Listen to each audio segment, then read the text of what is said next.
বাঁচাও, কেউ বাঁচাও আমাকে, আমাকে মেরে ফেললো।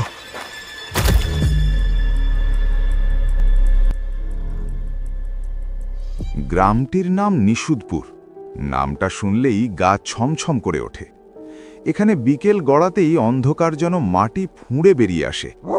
দেখলে মনে হয় যেন কোনো অচেনা অভিশাপ গ্রামটাকে গ্রাস করে রেখেছে।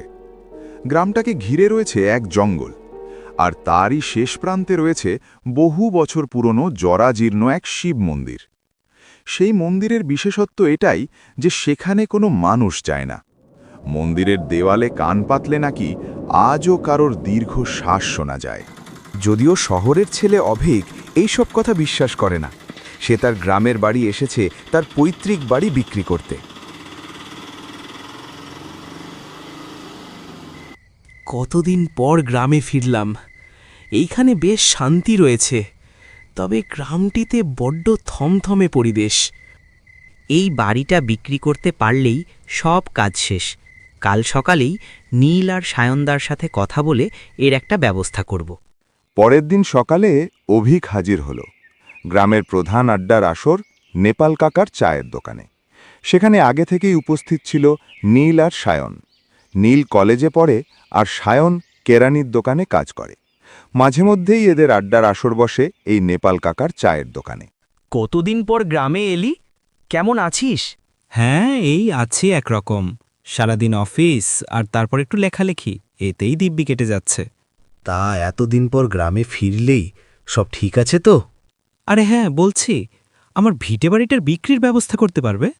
সে কি, ভিটে বাড়ি বিক্রি করবি? কাকিমা রাজি হবে তাতে? মা তো অনেক করে না বললেন, কিন্তু কোনো উপায় নেই। শহরে একটা ভালো বাড়ি পেয়েছি, তাই এই বাড়িটা বিক্রি করে ওটা কিনব। তা ঠিক আছে, কিন্তু বাড়ির কাগজপত্র আর কাকে বিক্রি করবি সেটাও তো একটা ঝামেলা। এমন সময়ে গ্রামের পাগল দয়াশঙ্কর জঙ্গল থেকে চিৎকার করতে করতে বেরিয়ে এলো। নেভানো হয়েছিল সেই আগুন আবার জ্বলবে, আবার জ্বলবে, জ্বলবে, আবার জ্বলবে। তোরা তোরা এখানে থাকিস না, থাকিস না। আর সে এসে গেছে, সে এসে গেছে। হে ভগবান, এবার কি হবে? দয়াশঙ্কর কাকার পাগলামি এখনো ঠিক হয়নি। না রে, মানুষটার যত্ন নেওয়ার মতো সাতকুলে কেউ নেই, তাই এমন হয়ে থাকে।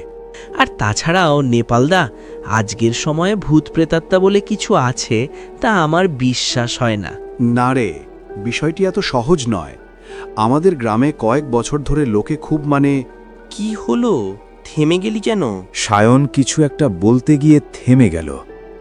ওইদিকে বসে গোবিন্দ দাদু সব শুনছিল। গোবিন্দ দাদু বয়সে জ্যেষ্ঠ, তিনি এই গ্রামে আদিকাল থেকে আছেন। তিনি হঠাৎ বললেন, আমি বলছি, এই অভিশাপ আজকের নয় বাবা। আজ থেকে প্রায় ২৫ বছর আগে আমাদের এই নিশুদপুর গ্রামে এক তান্ত্রিক এসে সে আমাদের গ্রামের শ্মশানে তার তন্ত্র সাধনা আরম্ভ করে। তার সাধনার ভয়াবহ ফল আমাদের গ্রামের ওপর এসে পড়ে। গ্রামের সমস্ত গরু ছাগল একে একে মারা যায়। তাই গ্রামের কিছু লোক ঠিক করে তাকে গ্রাম থেকে বের করবে।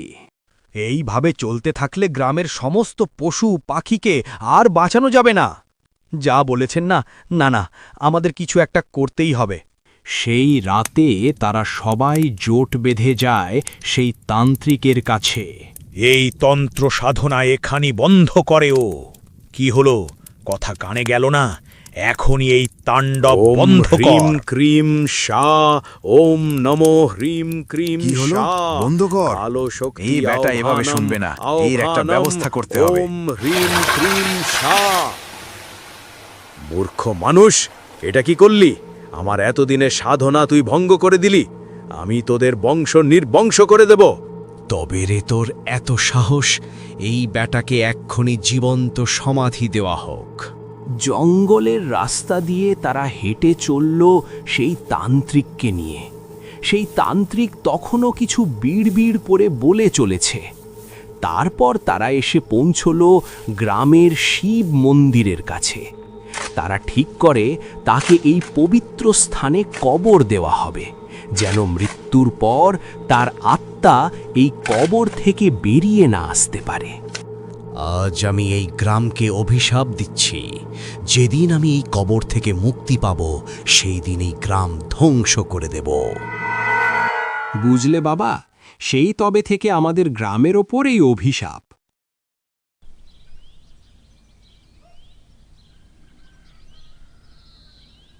অভিক, অভিক, তাড়াতাড়ি বাইরে আয়। দাঁড়া, আসছি আমি। উফ,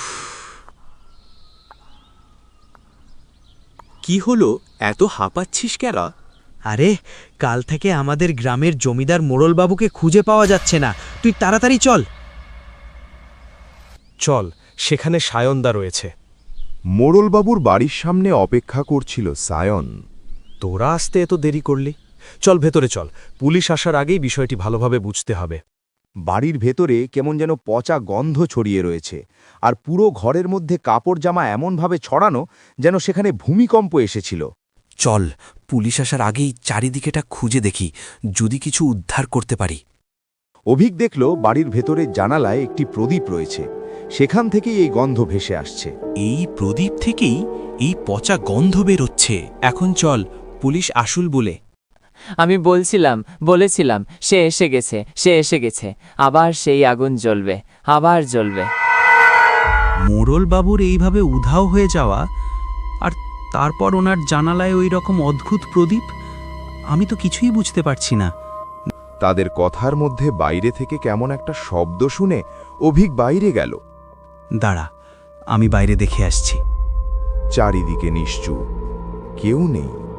অভিক দেখল বাড়ির উত্তর দিকে অন্ধকারের মধ্যে দাঁড়িয়ে কেউ যেন তাদের কথা শুনছে। কে ওখানে? এটা কিভাবে সম্ভব? লোকটা হঠাৎ উধাও হয়ে গেল। কিরে, তোরা এত সকালে আমাকে ডাকলি? ও দাদু, যেটার জন্য তোমাকে এখানে ডাকা, কাল রাতে।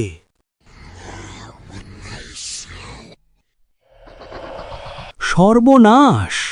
তার মানে ও সেই বাঁধন থেকে ছাড়া পেয়ে গেছে। আজ আমাবস্যা, আজই ও ওর সাধনা শেষ করবে। তাই এবার আমরা কি করব? তোরা আজ রাতে ওই শ্মশানে যাবি আর ওর সাধনায় বাধা দিবি। ওকে একটু কথাবার্তায় ব্যস্ত রাখবি, আমি যতক্ষণ না পৌঁছাই। গোবিন্দ দাদুর কথা মতো তারা তিনজনে সেই শ্মশানের উদ্দেশ্যে রওনা দিল। জঙ্গলের রাস্তা তাদের প্রতি পদে জানান দিচ্ছিল এক অচেনা আতঙ্কের কথা। অভিক, ওই দেখ, ওইখানে মোড়ল মশাই অজ্ঞান হয়ে পড়ে আছে। হ্যাঁ, তাই তো দেখছি, এটাই সুযোগ। চল, ওনাকে ওখান থেকে নিয়ে আসি।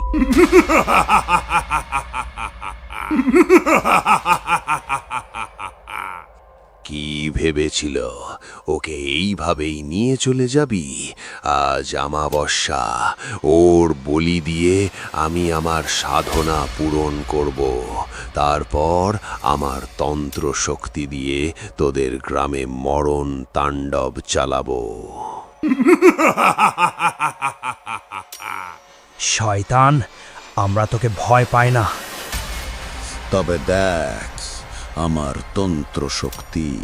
নীল প্রাণপণে সেই তান্ত্রিকের থেকে পালানোর অভিক, চেষ্টা করে, বাঁচা, কিন্তু সব বাঁচা আমাকে। চেষ্টাই বিফল। অভিক, যেন বাঁচা, তান্ত্রিক বাঁচা। তাকে বশ করে ফেলেছে। হঠাৎ গোবিন্দ দাদু হাতে এক কলসি নিয়ে হাজির হয়। শয়তান, তোর খেলা এখানেই শেষ।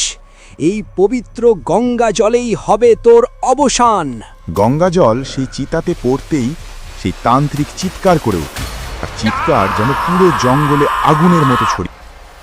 আমি আবার ফিরে আসবো।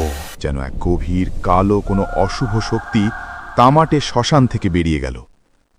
নীল, অভিক, সায়ন মরল মশাইকে নিয়ে গোবিন্দ দাদু গ্রামে ফিরলেন। নীল আর সায়ন অভিককে ছাড়তে এলো গ্রামের বাসস্ট্যান্ডে। কিরে, তোর ভিটে বাড়ি যে আর বিক্রি হলো না? ভাবছি ওটা রেখেই দেব, আর তাছাড়া ওটাই তো আমার পরিচয়। বাস এলো তার ঘর ঘর শব্দে। তবে কে জানে আবার কোথায় কোন রহস্য উন্মোচন হয়।